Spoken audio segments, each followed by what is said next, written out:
Good blessed Friday night, May the 6th, 2022. It's about 8:53 p.m. I greet all human beings all around the world with the universal greetings of peace and the blessings of God be with you.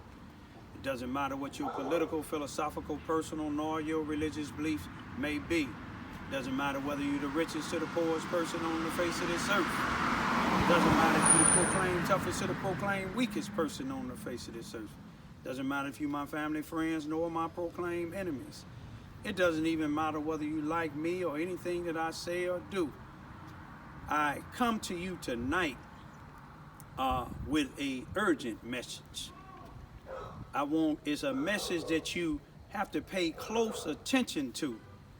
On April the 29th, 2022, a inmate escaped it from a Alabama county, Lauderdale County, Alabama's detention center, a jail.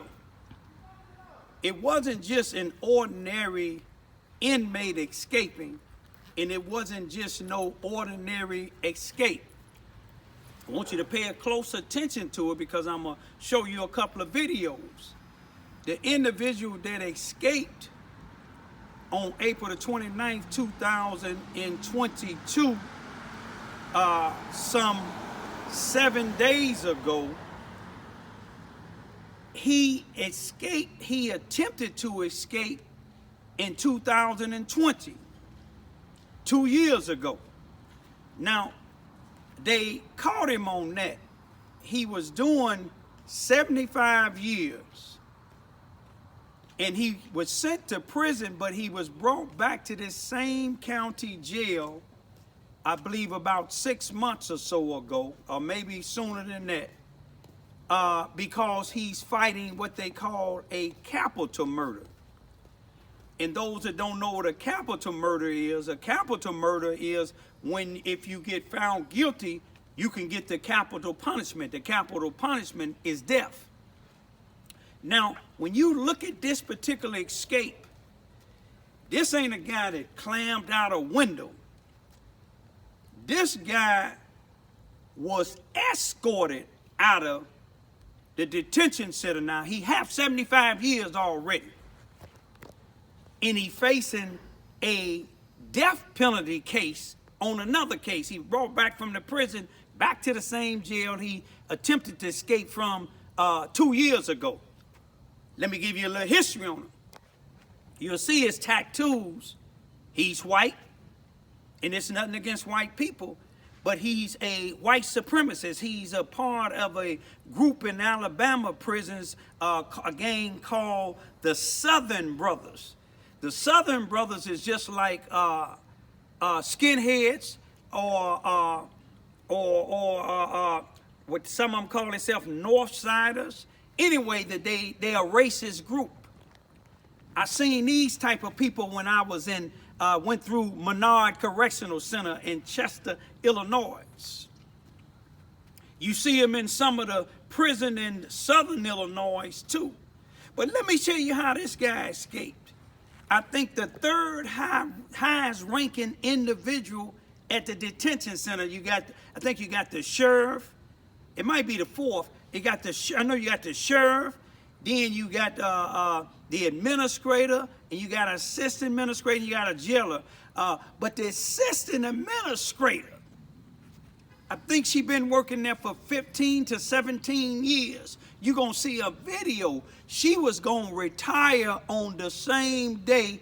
She makes, this assistant administrator, she makes the arrangements when inmates is being transferred to certain places or going to the hospital.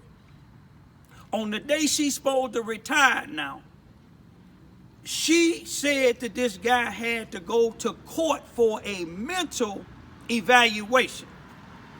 When an inmate is escorted up out of the jail, especially somebody that's doing 75 years already that came back on a writ from a prison, and then at the same time they facing a capital murder, they are supposed to be escorted, according to the sheriff at the detention center. They supposed to be escorted by 2 armed guards.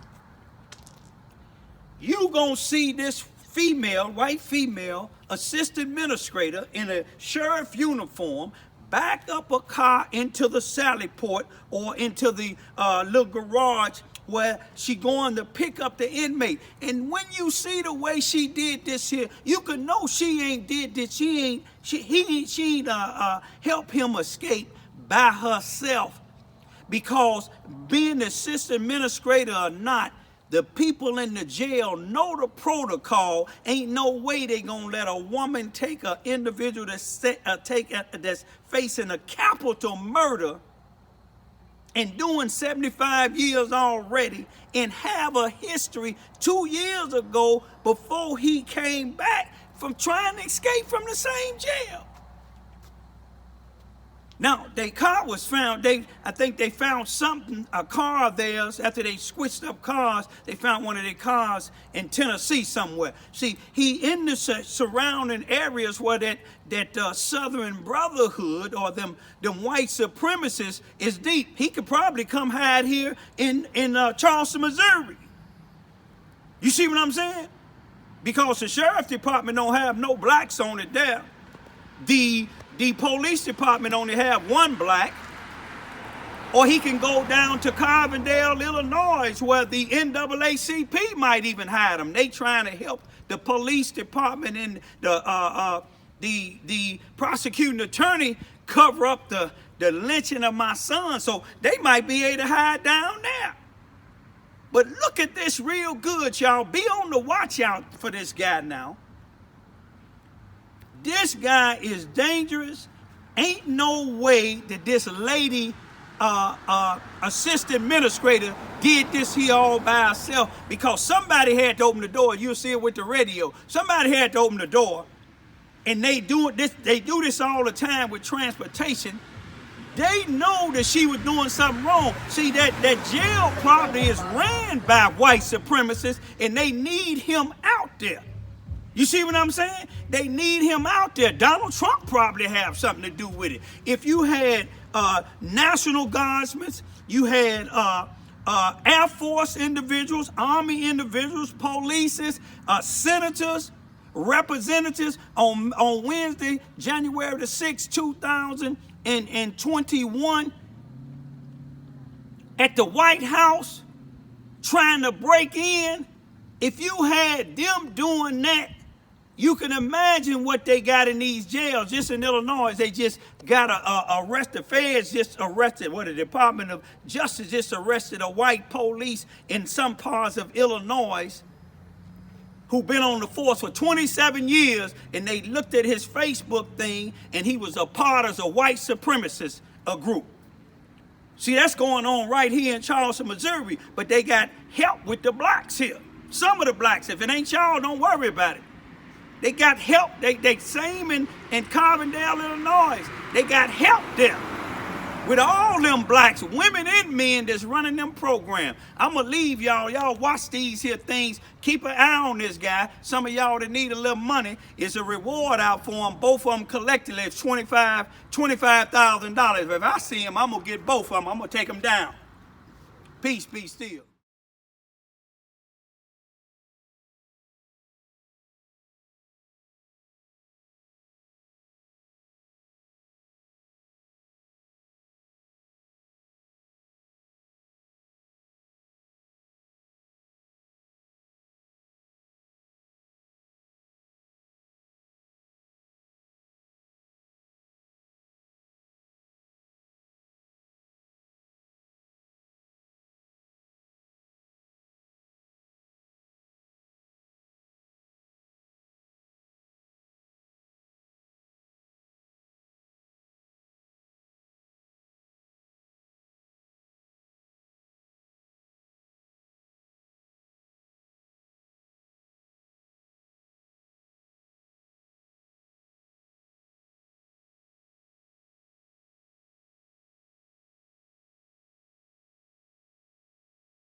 Well, turning now to the hunt for convict Casey White and Officer Vicky White. Today marks 1 week since they escaped together from the Lauderdale County Jail. Now, these are new photos given to us by U.S. Marshals. As you can see, Casey White has multiple distinct tattoos. They include a Confederate flag on his back, eyeballs on the back of his head, and a shield on his chest. Now, that shield tattoo is connected to a white supremacist prison gang, according to U.S. Marshals. Now, the search for the two of them seems to have taken the whole nation by storm, with the U.S. Border Patrol now on the lookout for the two fugitives. And Lauderdale County Sheriff Rick Singleton tells us there are more than 100 investigators looking into leads right now, adding that some may even be promising. Well, we really don't have any news to report other than that we are continuing to get leads and tips, and we have boots on the ground following those leads, and some of them look promising. You know, a case like this, you get lots of information, lots of tips, but very few of them actually pan out. So investigators have confirmed they have identified two aliases that Vicky White has been using to make purchases. Those names are April Davis and Renee Marie. Into a frantic manhunt, and Casey White and Vicky White are still nowhere to be found. So you don't even know what region of the country they might be in? We have no idea. The U.S. Marshal Service releasing a batch of new photos and artist renderings featuring the towering 6'9" Casey with distinct tattoos on his chest and arms and one on his back depicting the logo of a white supremacist prison gang. Vicky's renderings show what the 5'5" blonde deputy would look like with darker hair. Officials say it's likely both have altered their appearances. The U.S. Marshals have branches and task forces across the country aiding the search. Though they can't specify the number of resources, the agency does confirm outreach to border countries, saying everything is on the table to find the pair's location. Now just make this make sense. 7 days into the escape, now they got the border control. These people is gone. But make it make sense, y'all. Tell me that that lady did this all by herself. Armed guards supposed to have been escorting this guy up out of there if he had to go.